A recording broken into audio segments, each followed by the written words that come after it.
Bismillah ar-Rahman ar-Rahim, salam alaikum wa rahmatullahi ta'ala wa barakatuhu. Deuxième partie de la deuxième réponse, et il y en a au moins 3000 de réponses, concernant les questions qui ont été posées. Qu'est-ce que l'amour et qu'est-ce que le paradis et qu'est-ce que l'enfer? Nous avons vu un petit peu des informations à gauche et à droite concernant les choses qui peuvent être visibles et les choses qui ne peuvent pas être visibles et comment choisir quelqu'un. Maintenant, restons sur la première question. Qu'est-ce que vraiment l'amour entre deux personnes? Allah il dit وَجَعَلْنَا بَيْنَكُمْ مَوَدَّةً وَرَحْمَةً. C'est le seul endroit où il explique Allah l'amour en clair entre un homme et une femme. Qu'est-ce que cet amour? J'ai commencé à vous donner un petit peu de ce que vous savez dans le monde, ce que les choses que les autres ont interprétées sont arrivées à vos oreilles. Maintenant, vous allez voir le verset coranique qui parle d'un amour entre une femme et un homme. Alors, cet amour, comme chaque chose dans la vie qui a été créée, a une cause, et il y a quelque chose qui l'a causée, et elle a un but pour lequel elle a été causée. Il n'y a rien de hasard. Le mot hasard n'existe pas.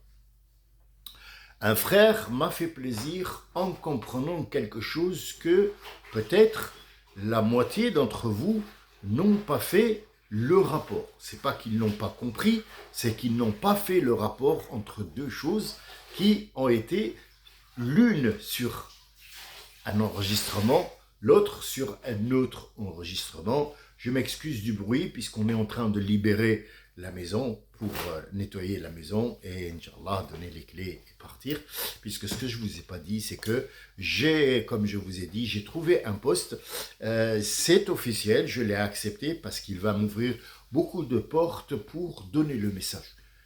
Je ne pars pas pour de l'argent, je pars pour mon projet que j'ai entamé avec vous pour un petit peu le donner encore plus, peut-être en arabe littéraire, mais je n'arrêterai pas de mettre sur cette chaîne-là en français pour vous.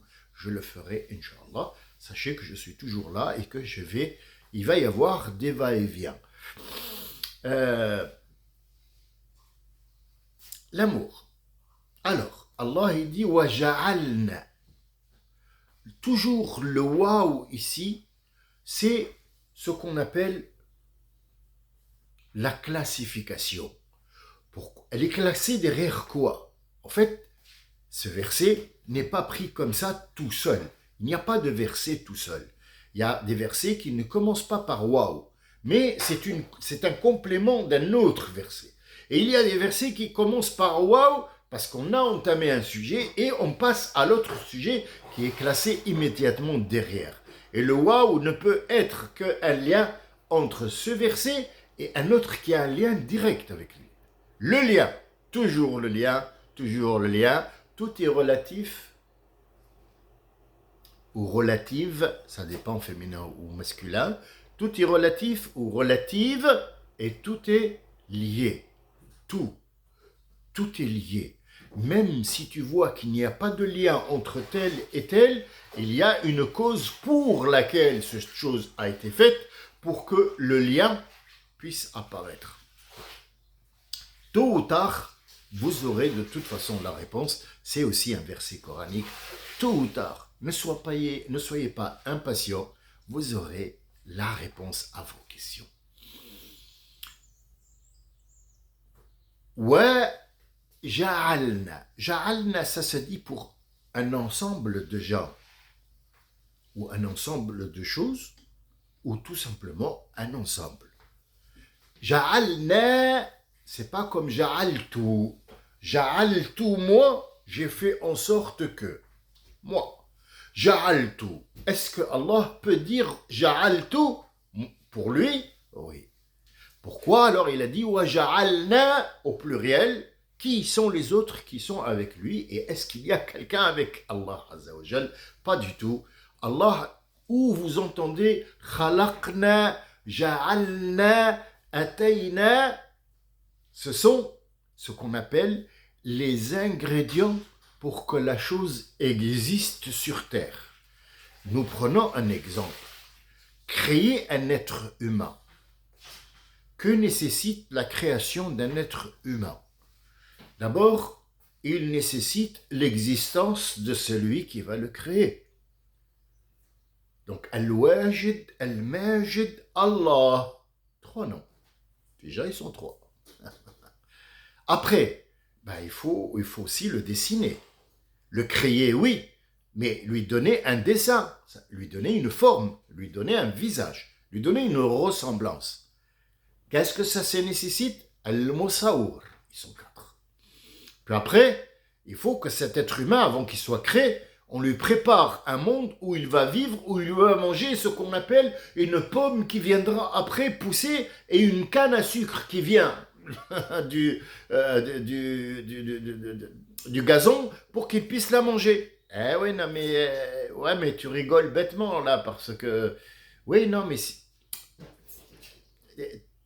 Non, si tu sais pas, tais-toi, tu sais pas, ferme-la.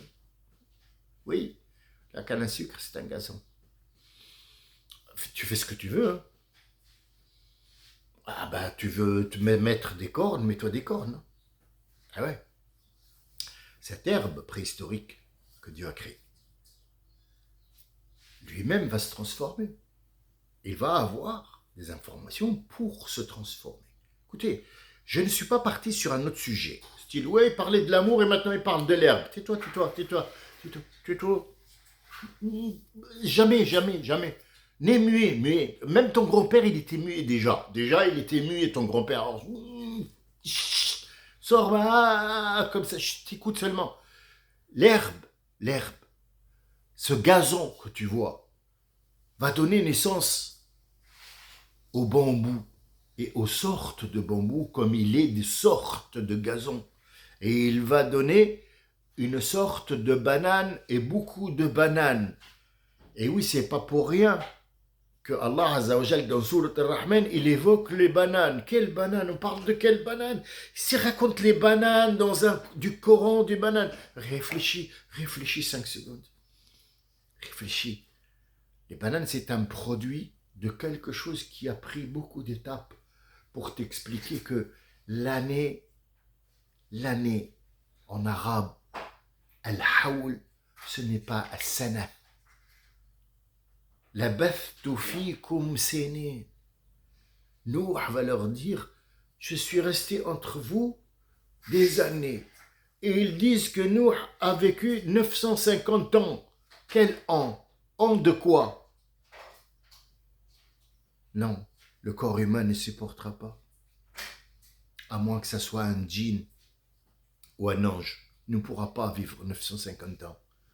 C'est pas parce que Dieu ne peut pas, astaghfirullah, c'est parce que le corps n'est pas fabriqué pour ça. Donc qu'est-ce que c'est as-sana et qu'est-ce que c'est l'année? On la voit, il te donne des petites miettes pour que ça soit pas choqué, des petites miettes jusqu'à t'arriver à te dire voilà, la banane c'était à l'origine une herbe, du gazon, de l'herbe. Même le gazon c'est un dérivé de l'herbe. Il n'y a que ça? Non. Il n'y a pas que les bananes. Il y a quoi d'autre qui sont des herbes? Le dattier. Un fruit, un noyau? Oui. Est-ce que tu as déjà vu un meuble en bois de palmier ou de dattier? Dis-moi.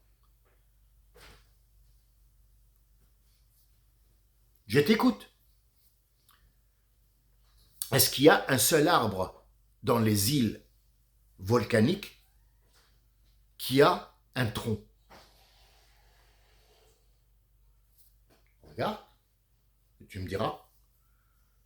Bon, la Corse, c'est pas une île, hein, c'est un morceau de terrain qui est l'Inde, c'est un gros morceau de terre qui a migré vers autre chose. Mais une île, un volcan qui sort, La première des choses qui fait apparaître jusqu'à aujourd'hui, ce sont des fougères. Tu l'as vu? Tout le monde l'a vu. La science l'a prouvé. La science, elle n'a rien prouvé. La science, elle est là pour prouver que la préhistoire a commencé. Il n'y a pas de préhistoire d'ailleurs. L'histoire a commencé avec des fougères. Et ces fougères-là vont, ainsi de suite, tel et tel. Il n'y a pas de feuille qui est descendue du paradis. Et ça, c'est la deuxième partie de notre intervention aujourd'hui. Restons dans l'amour, s'il vous plaît, pour ne pas aller.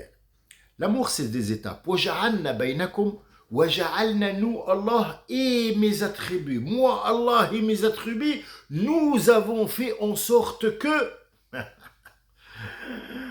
qui est entre vous, mawadda wa rahma. Mawadda,